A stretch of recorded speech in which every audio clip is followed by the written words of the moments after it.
Hi, I'm Making Models Again. You may remember me from such videos as Help, I've glued myself to last night's pizza and Model submarines. What's the point?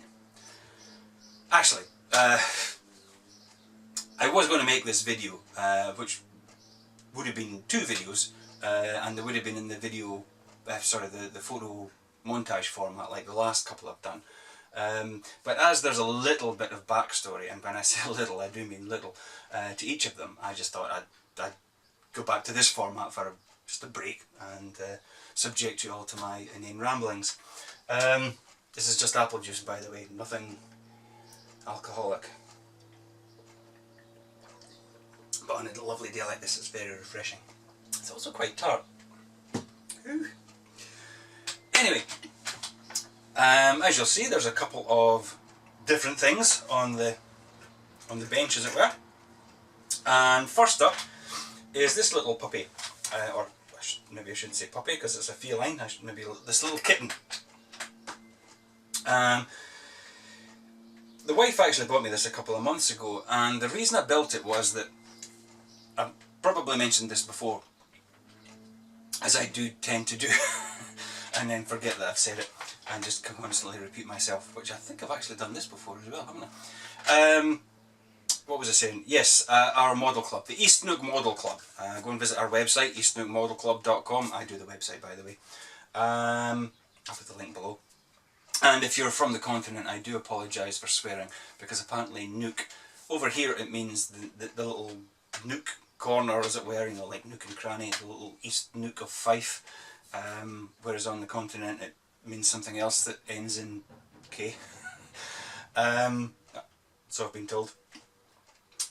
We have our little bi-monthly competition theme nights. There's nothing fancy or anything, but it's just it's the participatory. Is that right? Participatory. It sounds like there's one too many syllables in there. But anyway, I just like to participate in the competitions. You take part, as it were. That's why we're in the club. And the theme for this month was transport, which is kind of open to and I was working on the Revell 747 thing, but it reached that point where it requires some very delicate, tricky, intricate masking, custom masking as well. It's just, and the thing is, actually about 3 or 4 of the kits I was working on at the time all came to the masking stage, and it's like, oh, and I just kind of sort of lost steam. So it was about Tuesday afternoon, because I thought I want to take part, I like to take part. And it was Tuesday at lunchtime, I think it was, and I thought, what have I got in the stash that I could rattle up in 48 hours and put into the competition? Now, as you know, again, I'm sure I've mentioned this in the past, but I'm a bit of a Land Rover aficionado. I have 2, one sitting out in the driveway, one in the garage in bits. I have a 1993 fully modified 200 TDI Defender 90, and I also have a 1985, or is it 1986? It's 1985 long wheelbase ex-British Army 110. Both of them are off the road, but not in the fun way. So the wife, a couple of months ago, because of that fact, bought me this, which was the Tamiya SAS Pink Panther Land Rover.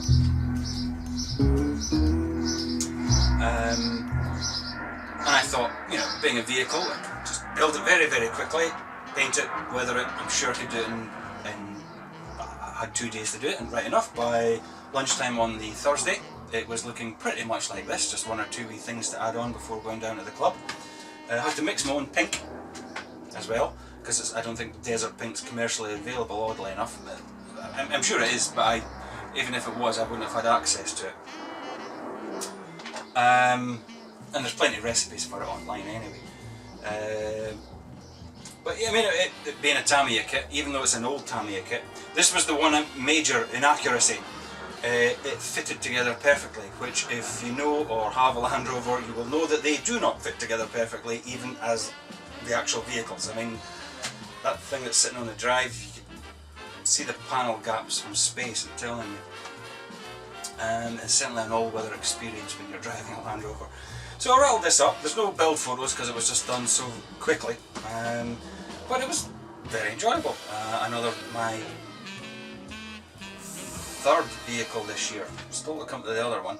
I did that little starter truck, and I did this plus the US fuel truck that I did the review of just recently. Well, I built that, but that'll come up in a future video. So yeah, really did enjoy this one.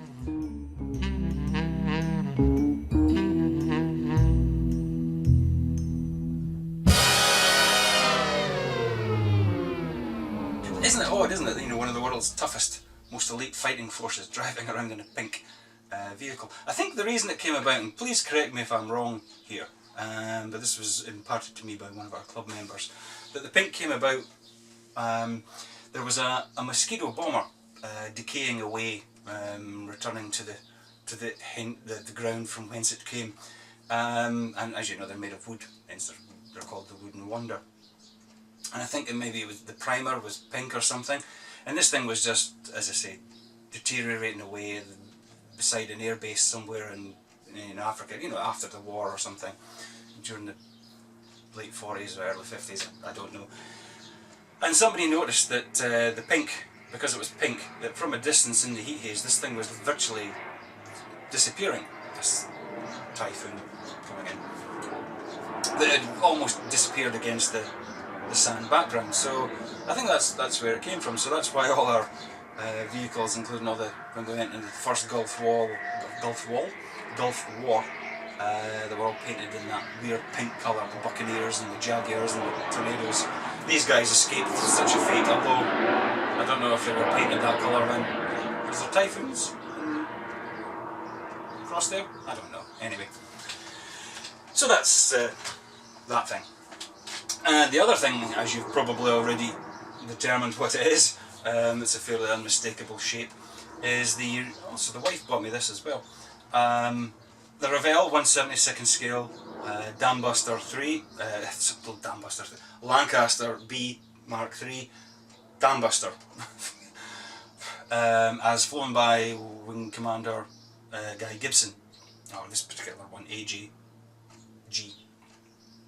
And again, I don't have any build photos for this one because it wasn't a rapid build, but I built it for a reason, and the reason is to sell it on eBay as a pro-built model, built to exacting standards, to museum quality standards as well. And the reason I'm wanting to sell it is I've started up a little side business doing model commissions. My website will be called when it goes live. Well, when I say when it goes live, when I get the domain name, or pay for the domain name, which is the reason why I've built this, in order to sell, so that I can turn my website, which is currently free, you know, through Wix, the website builder.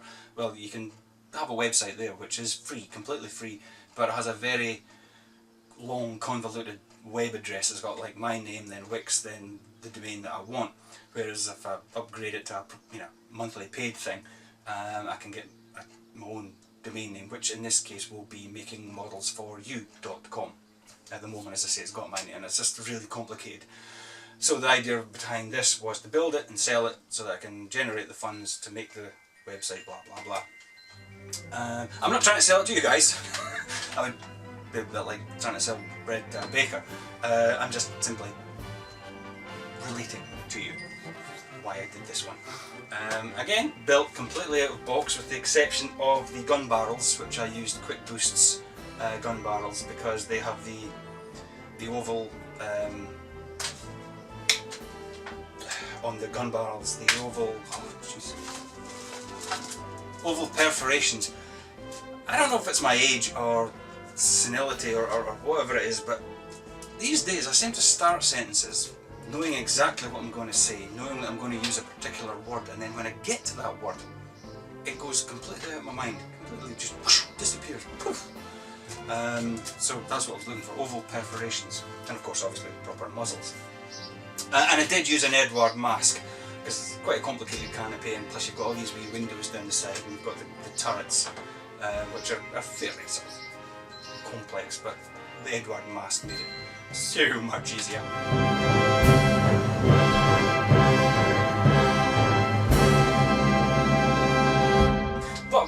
things I was going to share with you is something that funnily enough, I used it on both these vehicles, and I will be doing this from now on quite a bit. I use the washes, the Ultimate Modelling Product washes, UMP, of which there's a variety. There's sand, there's rust, mud, light dirt, dark dirt, dark dirt, and concrete. And it was actually the concrete that I used in this instance. But what I've done is these little clear glass dishes that you get these desserts in, I think goo or something, you know, goo, G-U with the umlauts, and creme brulee as well. They come in these, is it assiettes? Is it assiettes? Is that the French word for them? Assiettes? Or assiettes? I don't know. Glass jars. And what I did was I decanted some of it, just a little bit, enough to cover it, you know, swirl it around, enough to cover the bottom, let it dry completely. And now because these washes are clay based, the particles are very, very, very fine, so they make excellent pigments, dry pigments. And that's exactly what I used to get that trademark exhaust staining on the Lancaster, you know, with the two streams on the inboard engines and the sort of one and a bit stream on the outboard engines. The reason for that is because of the dihedral on the Lancaster's wings, which unfortunately is actually quite lacking on the Revell kit. I do believe the new Airfix one has a more pronounced or accurate dihedral, but it's quite subtle on this one. But anyway, that was what I used to get the lean exhaust staining. You do have to seal it in, although you will lose some of its intensity, but with, you know, like a matte varnish or whatever varnishes that you prefer. But then I would just go over that again with just to highlight it again. It may start to fade over a wee while, I suppose, but very good to do it like that. And as I say, I've done it with quite a few. The sand came in very handy for giving a dusting down on the Land Rover to make it look, obviously, well, as if it had been dusted by sand. But anyway, that's pretty much where I am at the moment. I have a couple of other builds to show you, but they'll be in future videos, and they'll probably be in the little montage format. That US airfield fuel truck and the Italiere P47 that I built for Sam. But until such times, I bid thee all farewell, and hope you're all having happy modelling moments in your life. Honestly, it's apple juice. There's no alcohol in this. It's just such a waste.